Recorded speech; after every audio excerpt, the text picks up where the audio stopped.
let's give it up to Christopher and the amazing panelists. Guys? Yeah, come on. Okay. Where do you want us? I'm going to sit here. Okay. Hey, hey. So this is going to be the crowdsourcing panel, and obviously we want to do as much crowdsourcing as possible. Maybe I'll move over there as well.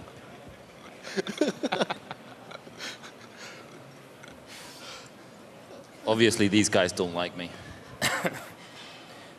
So try to think of like questions, stuff that you want to talk about. Feel free to interrupt us at any point. As I said, it is a crowdsourcing panel. What I'd also like to see, if at all possible, is I had a bit of an experiment in mind, but I don't know if you have enough people. But for that to actually work, I would need to have you as tight together as possible. So if you have any empty spaces, then try to fill those empty spaces as well. So try to move around a bit and try to like sort of come up a bit. Let's see if that works. It depends how many people we get. But first, I'd like to introduce our panelists, or rather crowdsource that as well. So you guys will introduce yourselves. Go ahead. Hi, I'm Tommi Koskinen, and I'm a co-founder and the community manager of AudioDraft. So AudioDraft is a web service that allows open crowdsourcing of music and sound design work from a global community of audio producers. Hi everyone, my name is Ville Miettinen. I'm one of the founders and the CEO of a company called Microtask, and we're bringing text recognition to the cloud using a combination of machine vision and distributed human intelligence.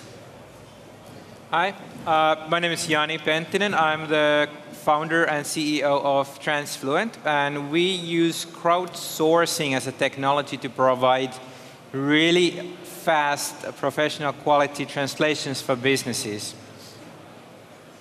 And I guess one of the reasons why I'm chairing this panel is that we're running what is a replacement for your bank, but obviously we're targeting people like Slush and other activities where people come together to do something fun, and a big portion of that is crowdsourcing, crowdfunding, which I wish they had a bit more of here at Slush, the financial kind of track as well, but maybe next year.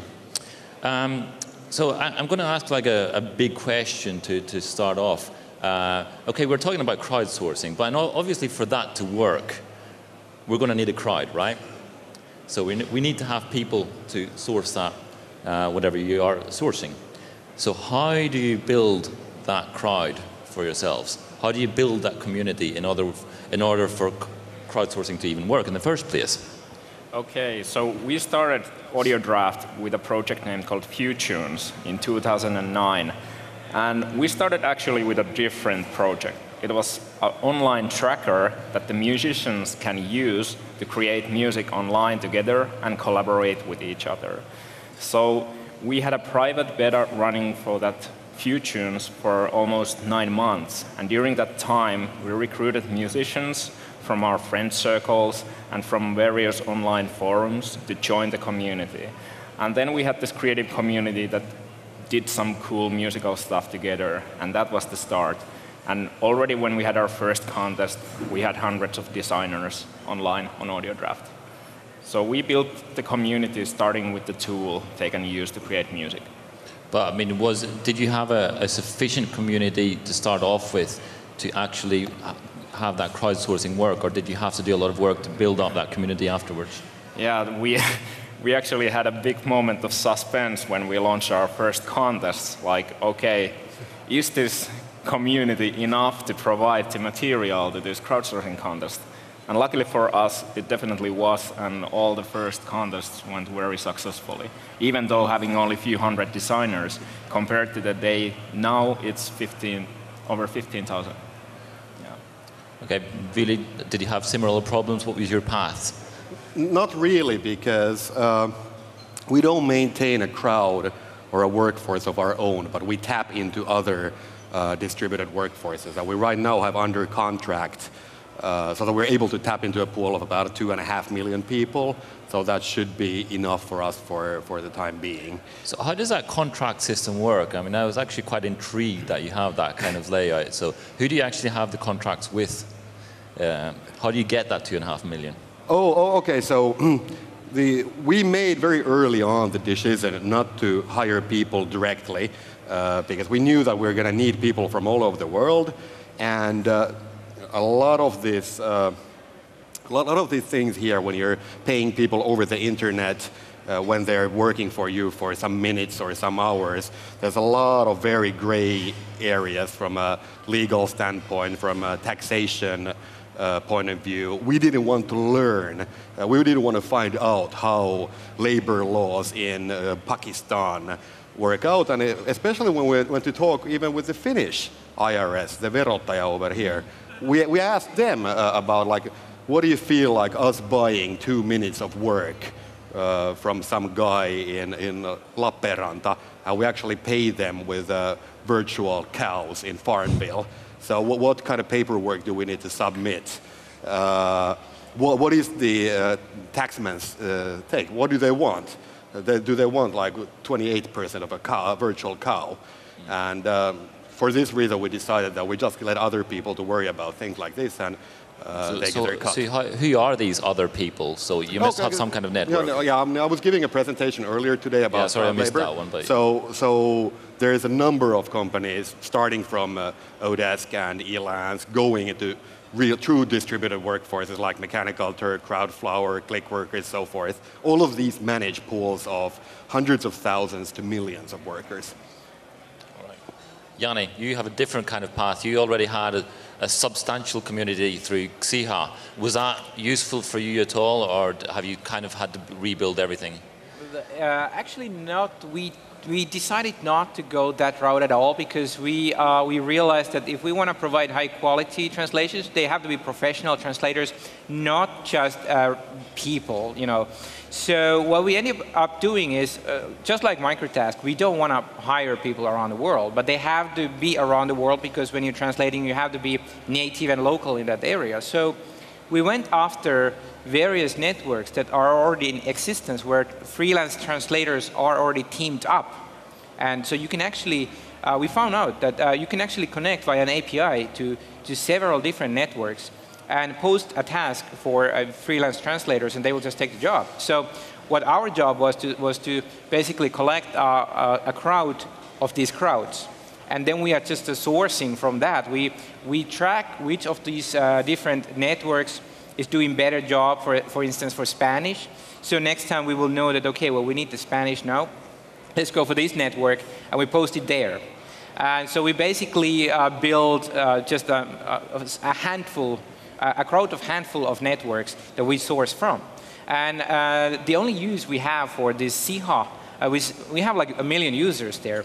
They are speakers of more than 100 languages. So we can use them as a help on quality control. If we don't have a Korean speaker, we can just tap into the Xiha crowd, find a few native speakers, ask them, oh, well, is this network providing good quality? Are these good translations? And if they say, yeah, then we know it's pretty good. You know, we show the same text multiple times for a few people, we get pretty good percentage. I was going to ask that. I mean, like that, basically you have crowdsourced quality control.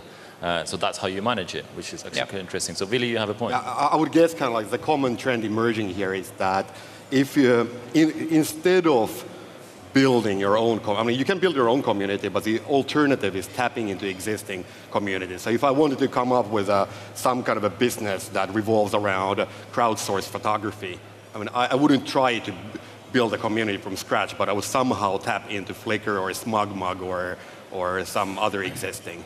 Yeah, so basically crowdsource the crowd, kind of like. Another question then for Jani. Why are you not using Microtask, or are you using Microtask? Is that something they could have done? Well, when you do translations, you cannot really microtask them.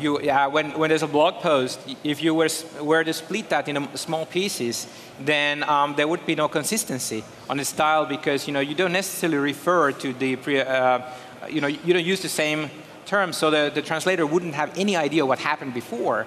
So it would be really impossible to provide consistent quality. So we have no use of their technology per se, but we do use Ville's expertise and his brain as he's our chairman. So, all of that is very useful, but the technology itself is very different. So Ville, you would agree that there are certain limitations to how you can sort of split tasks into small micro tasks, that there are certain use cases where that might not always work exactly. Yeah, it's the size of the context of the problem, and some things like translations require potentially an enormous amount of context. Like if you're trying to translate a book, you could potentially need the whole original book in order to get certain translations correct. And then there's things like speech transcription, which usually can be done on the level of a few sentences. And then there's the most microable of them all, which is text recognition, which we can do on the level of individual characters. Yeah. I'm probably going to return to that, but I want to get Tommi in here as well. So that obviously you're a very different kind of service from what these guys are doing. You're focused on like design. Yeah. And we were already talking about there, like sort of backstage, about the issues involved with design, and there are lots of issues. My biggest concern, and this is something that happens a lot when you're trying to do like democratic results for design. Usually they turn out pretty horrible. They turn out mediocre, average. There's kind of like democracy is not great for doing really radical new stuff. How would you respond to that? Well, I think this is one tool you can use on Audio Draft, public likes and shares. For example, what happened in Nokia Tune, 5 of the finalists were selected according to the public likes. So it was used as a tool to sort out finalists amongst the categories. But it's really up to the contest holder. He or she can really decide the winner. So it's your choice in the end when you're running a contest, which entry you pick as the winner. So at the end of the day, it's a way to filter out the crap and have like a few good results. In a way, it can help you a lot. So you'll see which kind of music the listeners or the community members like on Audio Draft, and it's sort of a hint that okay, this has to be good in a way. People like it so much. Yeah. I'm going to catch on to that because you had a good bit of visibility now with the Nokia Tune campaign that you did, which was fantastic that you managed to do that. But it was also quite controversial as well. I mean, a lot of people thought it sucked. So can you tell us about how you sort of ended up with that deal and how it worked out? So how we ended up with the whole Nokia Tune deal, it was a negotiation that was undergoing for over a year. So when we started Audio Draft, our public beta in 2010 in July, I think a few months after that, it was the first time we sat down with Nokia and discussed about the possibilities of using crowdsourcing for there. Because Nokia is really far ahead with this crowdsourcing thing. They have a head of crowdsourcing, and their units use a lot of crowdsourced methods. So in a sense, it also made sense that they use it for audio and Nokia Tune. And earlier this year, Tapio Hakanen and DJ Orchidea contacted us. Okay, now it's the right time to do something. Nokia is changing, and we really want to have a look on the tune. What would the crowd react to the tune and what they can come up with it. So that's how we ended up planning this whole campaign. I mean, was there any worry that, especially if because you guys are working with companies, which is kind of interesting. It's not just a social service, it's for an actual use for paying customers, which is nice. Yeah. I mean, is there a risk that the crowd will select stuff just because it's cool? I mean, they would select, in Nokia's case, it could be Borat singing, Finlandia to the tune of the Nokia tune. So, copyright infringement? No, not really copyright, but that's a good question. I mean more that it's going to be stuff that is really embarrassing for the company. Well, in the end, it's still up to Nokia which they choose as the winner, and there are also tools for the contest holders, so they can easily eliminate an entry. If it's insulting for your company, you can just click the button and push it away from the contest. You have the right to do that. And also, we don't do any censorship, but if there's insulting entries like that, we can intervene, of course. Yeah. So actually, it's not as open as it could be. There is a certain level of control. Of course, a certain control, and dignity towards the contest holder and both the designers in the contest. Okay, that sounds practical, if slightly less interesting than what you could get the other way around. But then again, there were like burps, and also the Great Marvelous made it to the finalists, which you can hear. It's a comedian who sings the Nokia tune. And it's there, and it's actually, even though it's funny, and it created so much buzz and interest for the contest. It was a huge hit in Twitter and Facebook, and it was all good for both Audiodraft and Nokia. I mean, that's the interesting thing that I think you need to educate the companies as well, that you can get a lot of crap. It's like if you have a Facebook page. I mean, people can post anything there, so you get a lot of crap. But actually, I mean, that's the whole part of the thing that makes it interesting for the people visiting. Yeah, this whole Sonic branding, it's really now only opening for the companies. It's a new area that we are now exploring. It was used in the 80s or 90s, but then people just forgot about it, and now it's one of the things you have to do for your company. I'm going to ask you about the origins of kind of crowdsourcing. I mean, obviously it can go back quite a bit in some form or other, but do you see that Wikipedia or something like that, or generally wiki sites, were kind of the first stepping stone towards like a mass internet crowdsource thing? Jani, do you want to pick up on that or comment? Yeah, I think that was pretty much one of the first ones, right? And it was very successful, at least. I mean, maybe there was attempts before that, but at least Wikipedia is the one that brought it to the masses, that you actually have an ability to contribute. And it was created, very quickly and became massive phenomena, just alone by itself. So I think, that was the thing that started it off, and then somebody else thought, hey, well, this could be used for a real business as well, not just some, general benefit thing. So. Any other further comments on that? I guess these days, the biggest crowdsourcing companies would be Facebook and Google, who are using pretty much the rest of the planet for curating every single piece of like web page or comment or anything made there. We're all participating in that, whether we realize it or not. Yeah, I mean, there have been startups that use Twitter as a kind of source for information. There was one, it was actually the first Slush. There was this guy, it was a company called Flu Tags or something, where they were tracking the spread of flu based on Twitter messages. That was pretty cool. Yeah, I mean, like when I spoke just a while before, I asked the crowd to go and edit the Wikipedia page, the definition of crowdsourcing, and when I just checked it, it was changed. It was updated. So that's the power of crowd. You just talk about it and then it happens. So that's pretty powerful in my opinion. Yeah, and Wikipedia was really amazing, because a lot of people were saying that that's never going to work, that there's just going to be vandalism. But the interesting counter argument, of course, is that the vast majority of people are pretty decent. So if they see vandalism, they're going to fix that. Yeah. It's only the few who cause problems. Yeah, but I mean, I think the Wikipedia thing, it is a miracle that it works. If you look at comments in YouTube videos, for example, that's the real humankind over there. Yeah. So it just happens to work because there are people who care and who kill out all the vandalism but it wouldn't work without those people. So it is sort of a miracle to me that I can believe those people who said it's never going to work. I would have thought the same.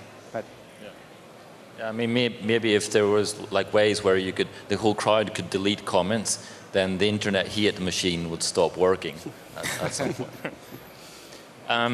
Any questions from the audience just at this point? Any quick ones before we go on?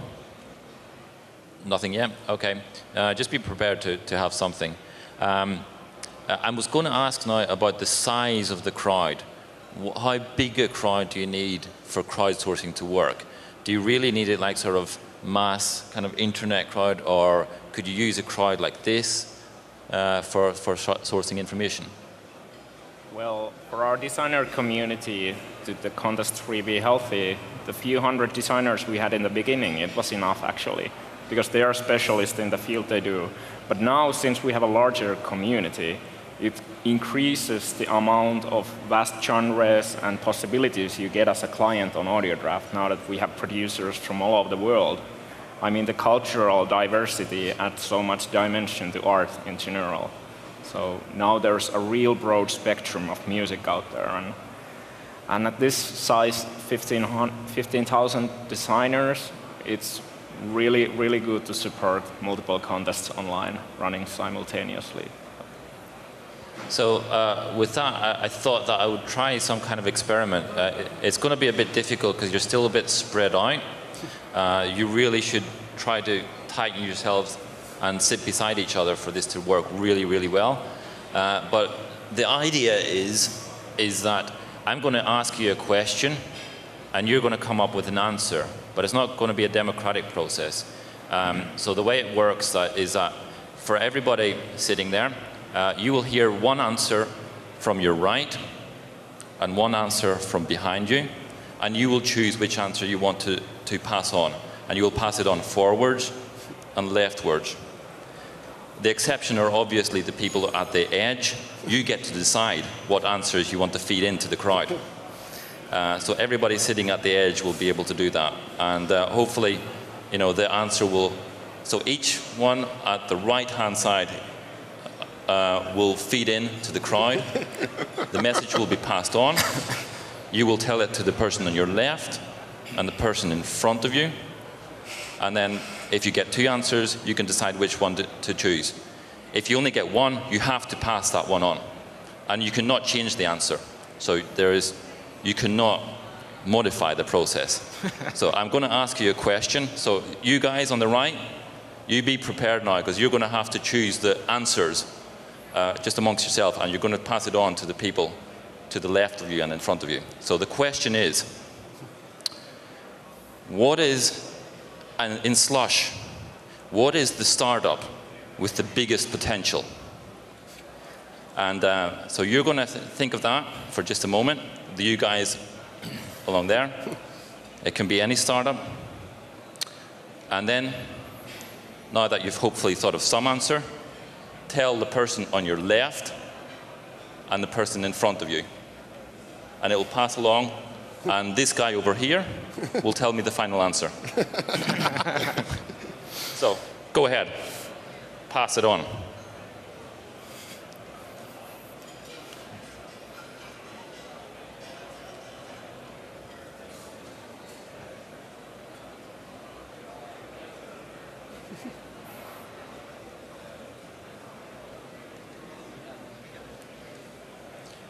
And once you've received,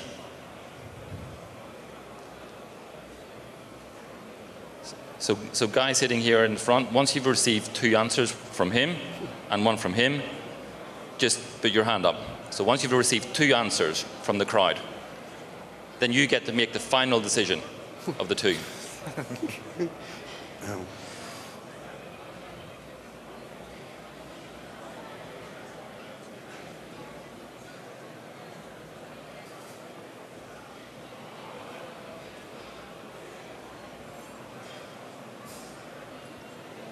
So, Christopher, I think these guys are still discussing.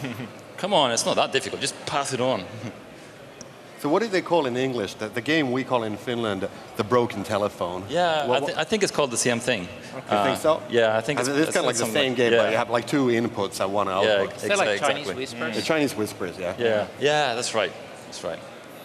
Yeah, of course, Jani would know that. Just crowdsource from us. Exactly. Get the answer. Yeah. And we're going to see if the panelists are going to agree with the answer. So he's going to tell me the answer, and in secret, and then I'll ask you what you think, and then we'll see if the crowd agrees with our distinguished panelists. You can discuss amongst yourself, but obviously you have mics on, so that's not going to work very well.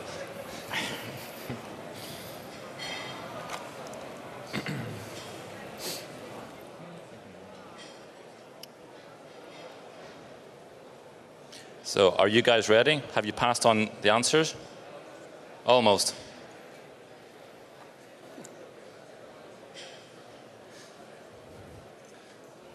This is the Slush crowdsourcing machine. You can ask this machine anything and get an answer.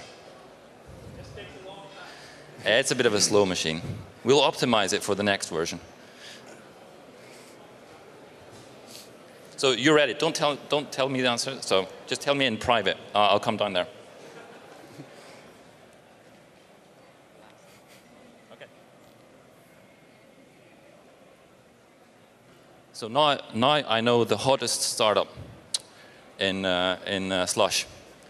Any guesses? Iron Sky. Iron Sky. Are they here? Yeah. Okay, cool. Hi, Iron Sky guys. Ville, do you agree? Since you're the last decision maker, I would guess it's Holvi. Ah, yeah.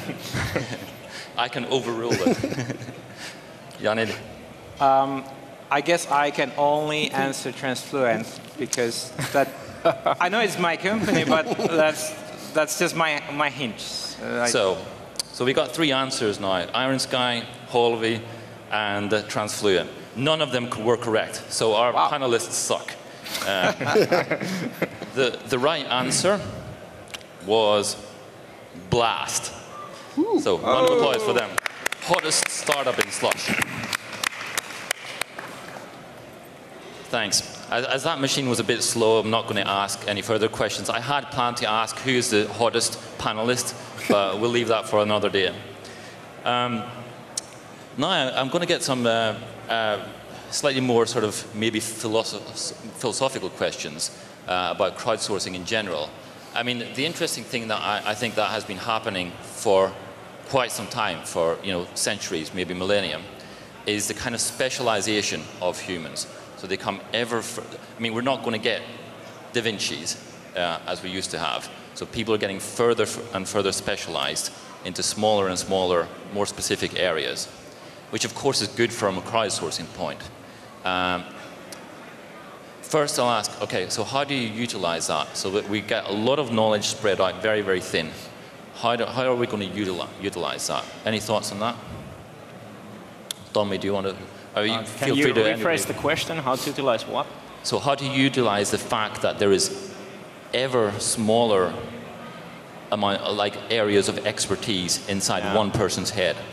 And somehow we need to be able to use all of that knowledge to further the human race. Okay, so if I can start, it all comes down to the thing that whatever you do, you know that there is always somebody better than that. And if you find somebody who's better than you, you know that there is somebody who's even better than that person. There's always somebody better. And if you can actually find compose a crowd that has all the experts of, like, say, math, then that's the perfect machine. It'll always have the best answer. And that saves you from the trouble of actually finding the best mathematician, because if they all specialized and if they can be grouped together, then you will actually have the access to the best information. So is technology an answer to being able to group these guys together? Yeah. Yeah, I mean, what internet has done so far is made it possible to access the people, and in crowdsourcing sites such as Wikipedia, I mean, it's a very cumbersome process actually how they find experts. They expect an expert to somehow bump into his area of expertise and notice something that's wrong and go and fix it and so forth. Like in the future, we'll have much more sophisticated databases of expertise, automatically updated databases that figure out what you're good at. You have your peers rank you in different things. They will vote on how good Christopher is in this and that, and this is going to be used to direct the crowdsourcing efforts. Yeah, because I mean that's it's actually a political problem. I mean, because you can't. In the old days, you would go to like Plato or Aristotle or somebody and say, "Tell me how this thing works," and they would be able to tell you at least something. But nowadays, I mean, if you want to find that information, it's bloody difficult. You just go to Wikipedia. Yeah. It knows everything. Yeah, it thinks it knows everything. Important difference. And I think, I mean, this is the problem with design as well. Is it possible that, can we actually split up design work? Or is it, at the end of the day, is design always something that is the creation of a single mind? Yeah. Well, I think you can split definitely art and design in the music world. It's a separate thing. Design is utilized in something concrete, a product or something, and art is really more personal. But I think music world has really been on the forefront in the internet from the days one, since there have been music communities all the time, from Mixer to MySpace and now to SoundCloud. And those are really the places we can tap into and utilize that crowd there to get the expertise from.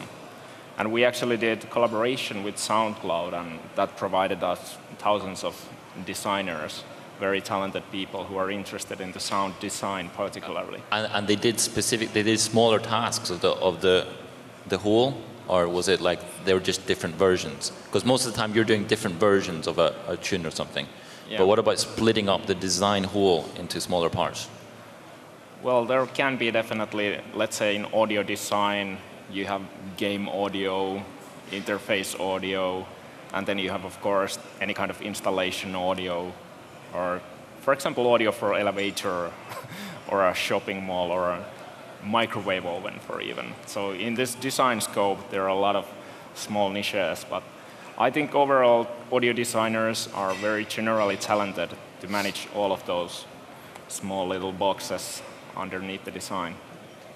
Yeah, I think there's two examples that we could think about here. One is, of course, the Rec movie film production system, where even though you may have like still a single director who has a grand vision of the movie, a lot of the production grunt work can be divided to a number of people. And then there's the Roisto guys in Tampere who are doing these Twitter-based books, where I think that the latest book, they have 400 authors who have contributed their one tweet at a time. Yeah, it's a bit rubbish though. Have you read it? It's being published. But it's cool. But the new book is coming out in December. But there what they chose again was that there is going to be one director who is then using this, his artistic vision and this dictature basically for getting the optimal end result. Yeah. So you think at least for design work and possibly other work as well, it's going to be structural somehow or hierarchical, that there will be somebody who will be able to oversee that and kind of have that vision. So do you think vision is something that cannot be separated to the crowd? I think so. On one of the previous audio draft contests, it was commissioned by Game House. They actually crowdsourced 4 songs into one game, and all of these had this sort of coherent feeling that they belong to the same game actually, and each of them was from a different designer. So it's really up to the brief you give to the designers and how you guide them through the contest process. So if you're good in telling what you want and what kind of vision you have, you can really direct the designers to create something but whole. even in that case, the vision was from a singular mind to start off with. So maybe like vision is the one part that you just cannot split. Well, one example is using 99 Designs to do graphical design is you can get great results if you guide the community. If you give them a lot of feedback, you tell them what you actually want, say, oh, this is a great one, but I'd like it to be tuned this way. Then yes, you can get great results, but you do need to have the vision in your head of what you're actually looking for. So that actually brings me to the next question, is there especially I think Ville would probably be good at answering that, is there a unit of knowledge which is kind of so small that it cannot be split up any further? And the reason why I'm thinking about that is that in the future, give it a couple of 100 years, are humans going to get so specialized that they can just not, that specialized knowledge cannot be split up any further? And that means, that basically means the end of the human race as a developing entity, because you just cannot generate more knowledge anymore. So each person is so specialized that it cannot be split up any further, that task. I don't think that's going to be a practical problem. We're going to reach singularity much before that. So there's not going to be much use for us human beings. Yeah. So you think technology will solve that problem? You need the directors as well who are controlling this knowledge. So we do also need to have certain people who are maybe CEO type of guys who are then controlling the whole thing, the crowd. So it's not everybody is going to specialize, because then who's going to control the crowd? Yeah, but even with that controller, I mean, if you've reached the point where that knowledge cannot be further specialized, then there's kind of like no development anymore. You can't sort of split it out to like a larger well, that's kind of sad thought, really. So you think that there are no more needs and no more needs to develop any more skills? I don't think so.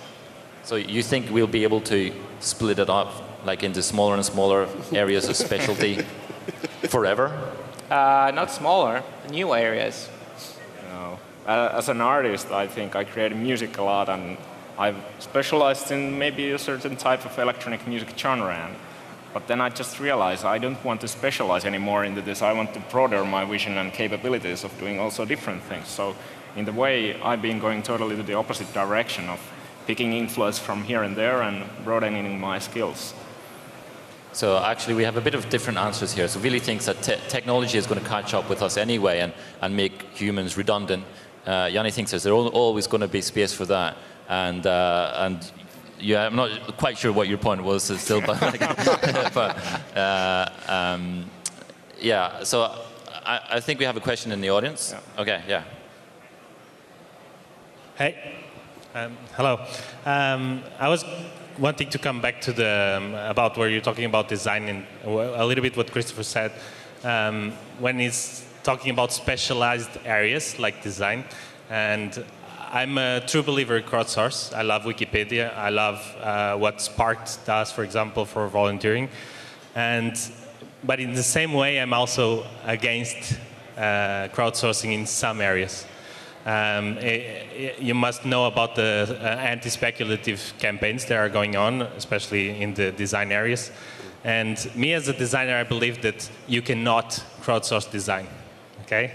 You can buy stock design via crowdsource. Okay? And even when you say that you can give a lot of like a very complete brief, you will never through crowdsource be able to talk with the designer and explain. You will never have the conversation, which I think it's the most important point when you're doing design. I can give you an example of someone who's trying to fix that, which is the Beyonce network, and they have tried to put some rules on that, which they use more or less the same as advertising agencies do. When they do, then they ask for pitches, which for example, they can only have 5 people pitching at the same time. And they always have to have 1 meeting at least. With crowdsourcing, of course, that starts to be impractical. So do you have any ideas where you could bring to that and also make it happen, or make it not be a problem anymore? Well, okay, so I certainly love this phenomenon and discussion around this spec work and design work. And we on AudioDraft, of course, we want to diminish this problem or make it small as possible. And now we recently launched a new service on AudioDraft. It's called a marketplace. And it's a place for selling exclusive tunes. And the way it works, that we actually handpick great tunes from the contest to be included there. And these can be purchased by the customers. So in a way, if you participate in a contest, you create a good tune, but you don't win it, you have still the possibility to sell it on the marketplace and earn money from it. Anybody else? I think crowdsourcing is a great answer for bulk design. Like for example, there's a zillion million web pages out there that have to be designed. And like back in the day, the different options you had was to hire an expensive web designer or go get your cousin's son or something like that and put together something horrible. So what we can do these days with crowdsourcing is that we can get like mediocre and decent designs at a comfortable price. I don't think crowdsourcing is really challenging the top end of design ever. Like even in stock photography, another like pet example of mine where the prices have gone down like this over the last 10 years. It's the world's best stock photographers can make a living, the mediocre ones cannot, because their product, what they were able to produce, just cannot compete with what semi-professionals and amateurs can produce. And that's Yeah, I was going to say exactly the same thing. I think when you take just any random business out there, look at their website, or if they need logo design, sound design, website design, the odds are that any designer from a crowd is going to do a better job than the business owner. And the thing is, most of the time, it doesn't really matter for the business if their website, for example, is really well designed, as long as it's like okay, So you could just you would do a favor for the business to just design an okay website for them. Going any further is going to distract their real business needs, which is actually sell something. So for the practical needs, the crowdsourcing is probably the best solution. And then if the design is really your thing, then you must have the best designers to do the design for you and shine with it. Yeah. I'll take some more questions still from the audience, but another crowdsourced bit. Are there people in the audience with crowdsourced projects that would like to tell us about what they're doing with the crowdsourcing stuff? Just your hands up. Pass the mic over there. I have lots and lots and lots of projects. So Mobile Brain Bank, it's a community of mobile application developers.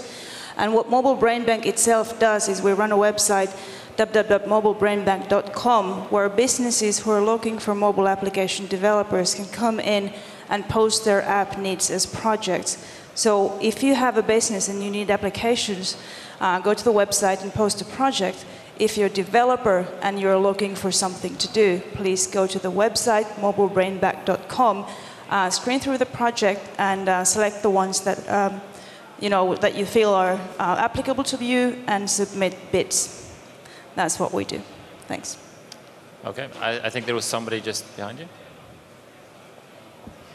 Thanks. My experience with maybe you should. Sorry. So my experience with crowdsourcing has been so far that I got this one logo through Design Gurus or something else, and I quickly noticed that there's lots and lots of designers that probably just use what they've already done for some other project. So you got like hundreds of not very good suggestions, and that made me think that I think this is just the first phase of this design work being globalized, or the work being divided in a different way geographically. I think there's going to be a next phase where also the higher level of design will be done in some other way. Because currently, if you're a very good designer, for example in Helsinki, you're pretty much restricted to doing the work for the companies that are around here. But now, in the future, you probably have possibility to take home projects, if you're a very good designer, take home projects from the States or wherever. So I don't think it's a threat. So I do disagree with the earlier person on that. Cool. Any other people with some crowdsourcing projects that would like to, or ideas for crowdsourcing that they would like to share with us? No? So you're going to be the crowd that we are sourcing. Okay. Any questions that you would like to ask the panelists at this point? Any further questions? Come on, there must be a couple of questions.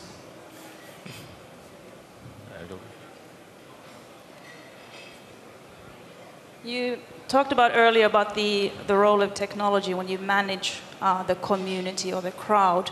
But I didn't hear you talk about like the human aspect, the empathy, and how you interact yourself as a person with the crowd.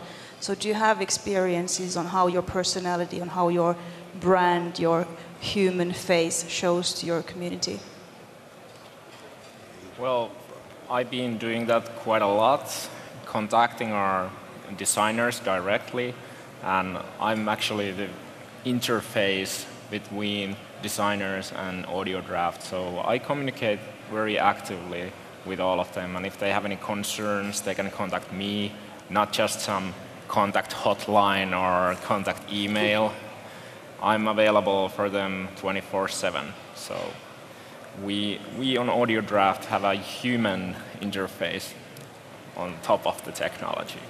And I think that's most important in the at the high end of crowdsourcing expert jobs, where you're dealing with a smaller community. At the very other end, the cloud labor things, what that whole industry tries to do is to actually get rid of in a way, rid of the people and turn the people into interchangeable components, which is essentially the opposite of the expert crowds. Yeah, I think I agree. Basically, you need to treat the people well, but you cannot spend too much resources on one. So you just have to make very good guidelines, and you cannot let them know what to do exactly, what's expected, and if they have any questions, have somebody available to answer, so they feel comfortable with the work they do, and just provide them good tools. You have to be able to make them feel like they are valued, even if there are a million of them. That every one of them has to feel comfortable with their own work. I'm going to ask a question about crowdfunding. I know that you guys maybe have not been doing that, but maybe you have some thoughts on it. For some projects, it almost seems like, especially like art projects, it seems like crowdfunding is actually replacing government grants. Do you think that's going to be a trend for the future? Are we going to get rid of government grants forever? Well, I think at this moment, the art scene, for example, let's take performance arts, it's a small niche and it will be supported by government grants for quite some time. But now as the art installations and art pieces become more global on the times of internet, it's quite natural that you have a global audience funding your project. So I think we'll head more towards the direction that if I want to make an art piece on a website or musical album, I will use the global crowd to fund it. Yeah, I guess it again differs a lot based on what is being funded. Like in the world of arts, there's always been the concept of sponsorship or mecenates, people who are basically donating their money for essentially a good cause. Then there is a lot of efforts for crowdfunding of companies or crowdfunding of different projects.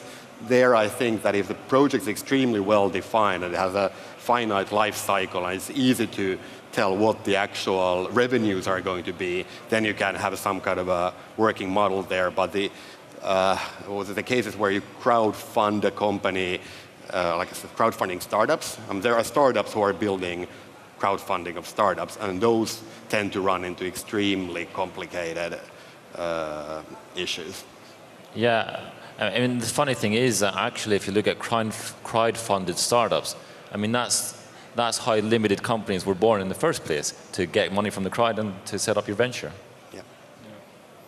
Yeah, I don't really have anything to add to that. I haven't looked into crowdfunding that much, so. Yeah, so maybe you will in the future. Maybe I will.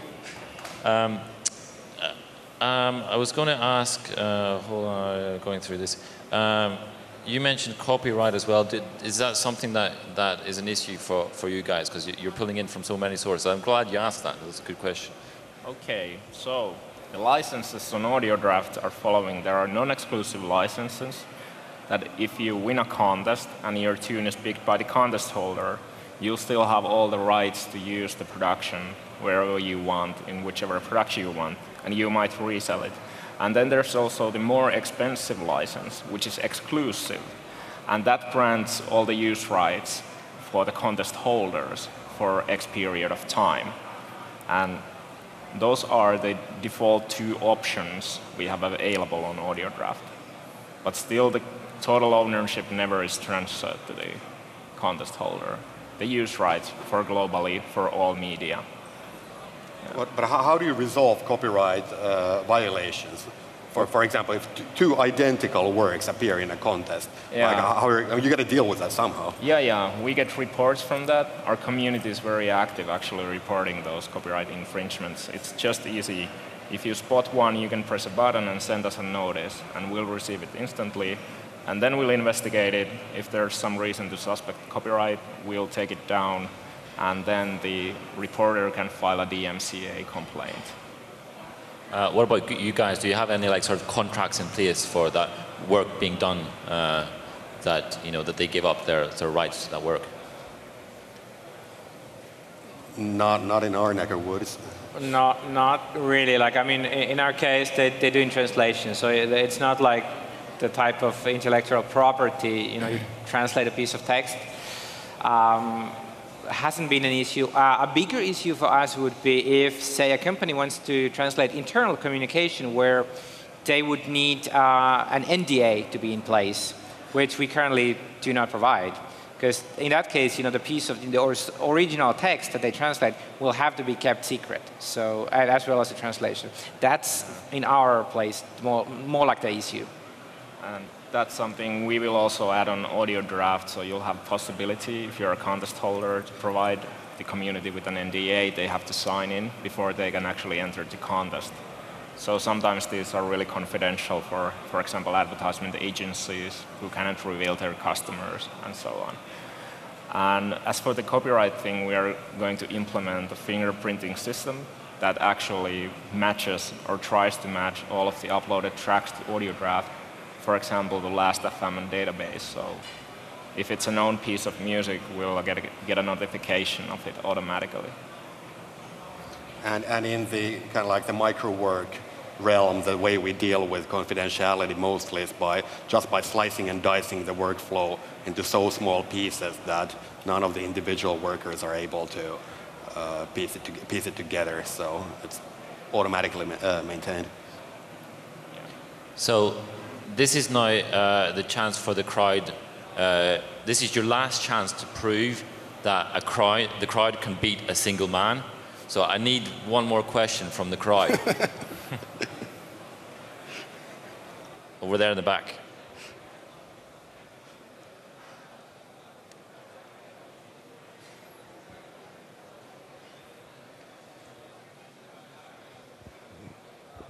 Thank you.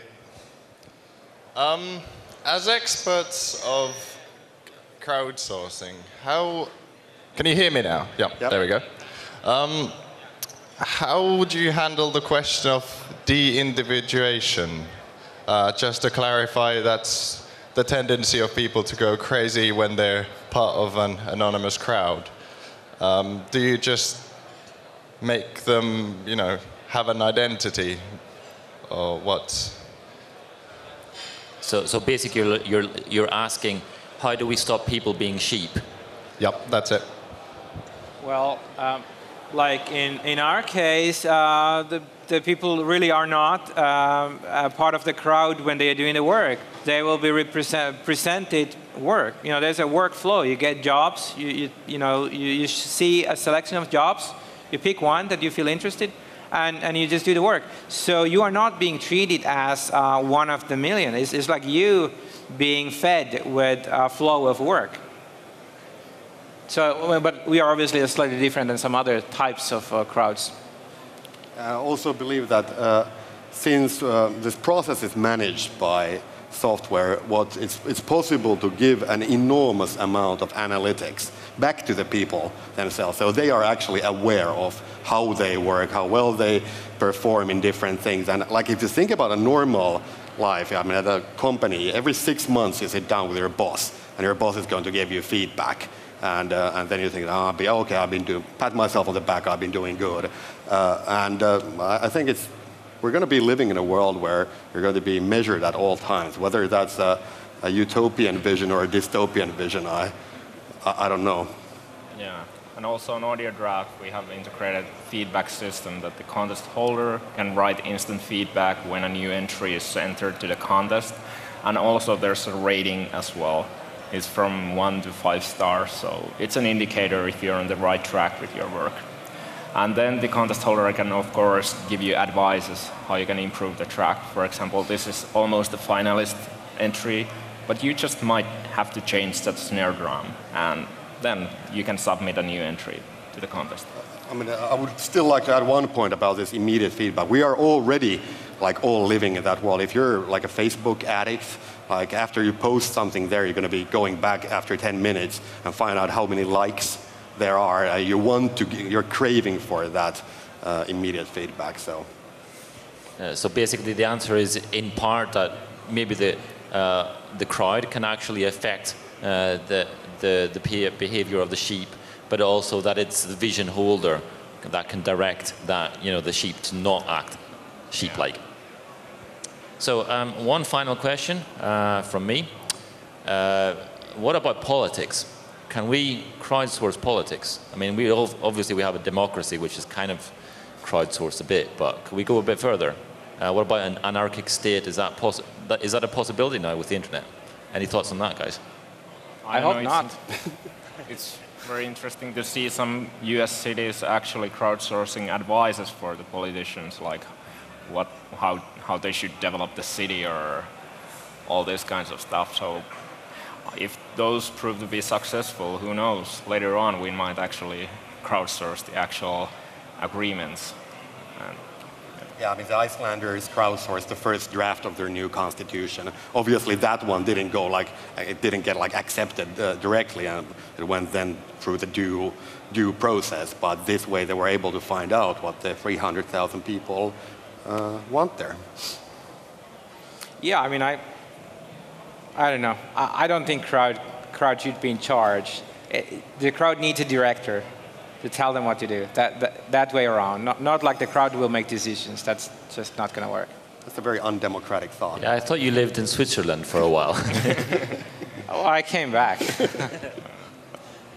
So, Jani is a believer in the central state. Yes, very cool. much. All right, guys. Thanks very much to the panelists. We actually managed to do an hour, which was pretty good for a panel discussion. Excellent. So thanks to you guys. Thanks to the audience for helping us with some of the crowdsourcing bits. Hopefully, in the future, my job as a chair will be redundant, and then we can source everything from the crowd. Cheers. Thanks.